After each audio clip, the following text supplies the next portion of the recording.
సత్య సాక్షి అనుదిన మన్నా ద్వారా మీ అందరికీ శుభోదయం. పరలో కుటుంబ పరిచర్య మందిర నిర్మాణం కొరకు ప్రార్థన చేయవలసిందిగా కోరుకుంటున్నాను. నేటి యొక్క వాగ్దానము కీర్తన 2:12 ఆయనను ఆశ్రయించు వారందరూ ధన్యులు. ప్రియ సహోదరి సహోదరులారా, మన జీవిత కాలంలో చాలా అవసరాలు మనకుంటుంటాయి. మన అవసరాల నిమిత్తము లేదా మనకున్న పరిస్థితుల నిమిత్తము కొన్నిసార్లు కొంతమంది యొక్క సహాయాన్ని మనము కోరుకుంటాం.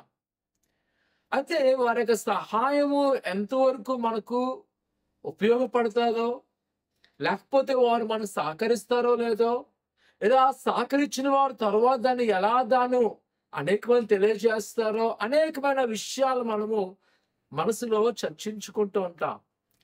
లేదా ఈ ఉదయకాల సమయంలో నీకున్న పరిస్థితులను బట్టి ఎవరైనా నిన్ను సన్నిధిగా నడిపించాలని అనుకుంటున్నావా, లేదా ఎవరైనా నీకు సహాయం చేస్తే బాగును అనుకున్నావా అన్నట్లయితే దేవుని యొక్క వాక్యం చెప్తుంది, ఆయనను ఆశ్రయించు వారందరూ ధన్యులు. ఎందుకంటే అని అంటున్నాడు ప్రభువైన యేసుక్రీస్తు, నేనే నీకు కేడమును డాలును, నేనే నీకు నిజమైన సహాయకుడును, నేనే సమస్తము చేయగల సమర్థును. ప్రియకుమార కుమార్తె, ఆయన శక్తిమంతుడు. ఆయన ఆశ్రయించి వారు ధన్యులంట. ఎందుకంటే ఆయన వారి పక్షమున వ్యాజ్యమాడగలడు.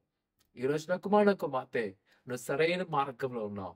ఈ ఉదయకాల సమయంలో నీ ముందున నీ సవాలు కంటే ప్రభువైన యేసుని ఆశ్రయించు. ఆయన సన్నిధిలో మోకరించి ప్రార్థన చేయి. ప్రభు నీ పట్ల గొప్ప కార్యం చేయబోతున్నాడు. నీకున్న ప్రతి బంధకాలు, నీకున్న ప్రతి ఆటంకాలు ఆయన విడుదల చేయబోతున్నాడు.